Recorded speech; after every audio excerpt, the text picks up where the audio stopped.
Welcome back, photographers and fellow Nikon shooters, to part 2 of my 70-180 quick review with additional sample images. Again, for the best representation of already compressed straight out of camera sample images, I do suggest going into settings, then quality, and selecting the highest quality available, 1080 or 720. With that, there she is, the 70-180 f2.8 full frame Z-mount lens. Again, it was actually this lens and how few reviews it had a year ago that initially inspired or prompted me to start this channel. And finally, here now, I offer some thoughts and insights in video form about this lens I felt others should be made aware of. Recently, others have started to take note and have begun to recognize this lens for the overall value it is. Let's dive into sample images, starting with a few photos from the backyard. There's Woody's brother Fred, and some sandpiper photos. All these are straight out of camera, except this one. Do you see those suspended grains of sand? I do acknowledge some consider this lens to be a rebranded Tamron 70-180, which is possible, in the same way that every car that exists today in essence is a rebranded four-wheel 1885 Mercedes-Benz. When you really think about it, everything started somewhere and was copied, emulated, and refined because it worked. That said, to me, results are what matter, period. So the 70-180 2.8, is it right for you?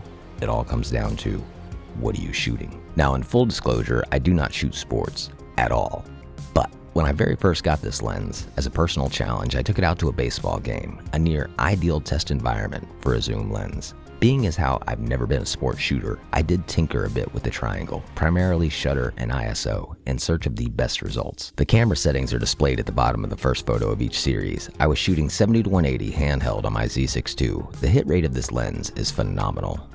Of the 578 baseball and firework photos I took that evening, I had less than 10 misses. I believe it was actually 8 misses total. If you would indulge me and allow me to pontificate for a brief moment, before we dive in, I would like to acknowledge that we photographers see time differently. We understand life is not comprised of days or weeks or years, but fractions of seconds. I encourage you to take 1/200th of a second and really appreciate that moment. You are a product of thousands of successfully lived lives, each comprised of moments just like this. Moments are what brought you here.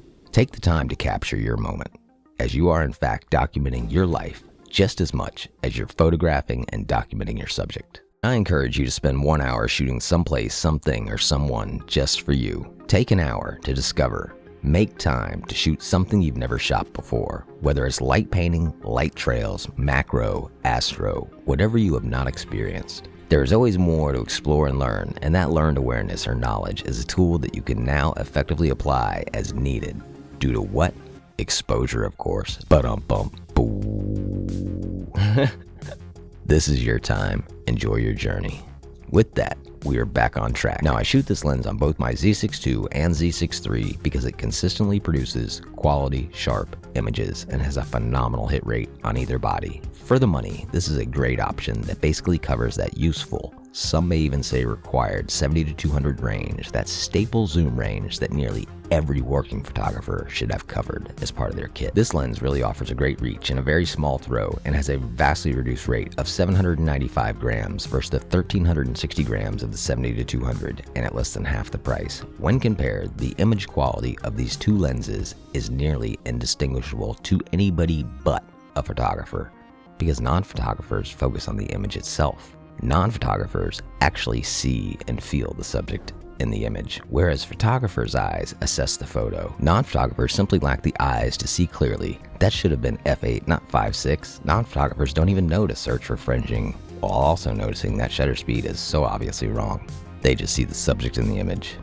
What a blessing. Don't get me wrong, there is a special sharpness and contrast sauce in that S-line glass. It is the superior glass. However, photographer or not, if I was to take 10 random images from the 70-180 and 10 from the 70-200, you would have a hard time telling me which was which without having to just guess at times. Take a step forward, you will not miss the 20mm on the long end. You will not miss that extra 565 grams of weight, and you will surely appreciate producing remarkable and quality results consistently, but with $1,450 that you can allocate and apply elsewhere.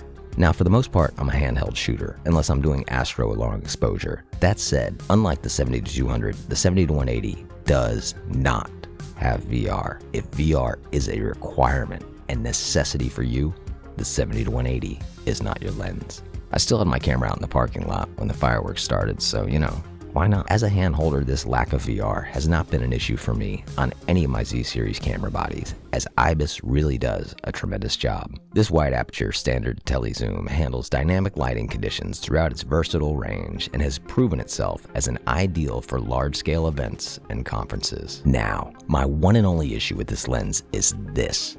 Look at all the thought and debris caught up in that grip. This is my one and only Nikon lens with a grip spacing that collects absolutely everything and will not let go.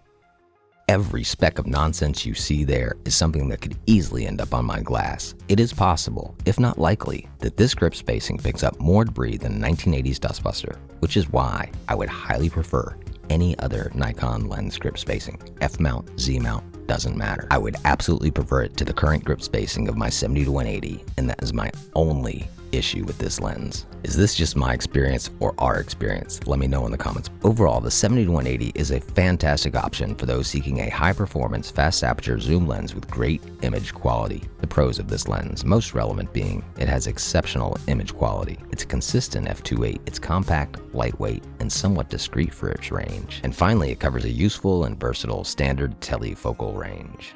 As for cons, 1. The 70-180 has no VR or internal lens stabilization, thus you do have to rely on IBIS, which is fine because it works. And 2. Although it's less than half the cost of the 70-200, this is a quality lens and has a near premium price that reflects that. The 70-180 range makes it ideal for events, sports, portraits, and backyard wildlife. So, who is this lens for? If you're a working photographer and don't have the 70-180 or 70-200 range covered, it's for you. Feel free to offer any thoughts and perspectives in the comments that would advance and benefit others. If you found value here and feel inclined to share, subscribe, like, you are more than welcome. To learn more about my absolute favorite lens, click the video here. To receive future videos, click the notification bell. I will again reiterate, if you're a pro sports shooter and 60% of your income will come from this focal range, or if money is no object and you want to save on a gym membership, go for the 70-200 for that unbeatable S-line contrast, VR, and free workout. But for nearly everyone else, I would highly suggest and recommend considering the 70-180. Because at $1,250, you really do get what you pay for, at least in this instance, and possibly a bit more. Enjoy the journey, but appreciate the moment.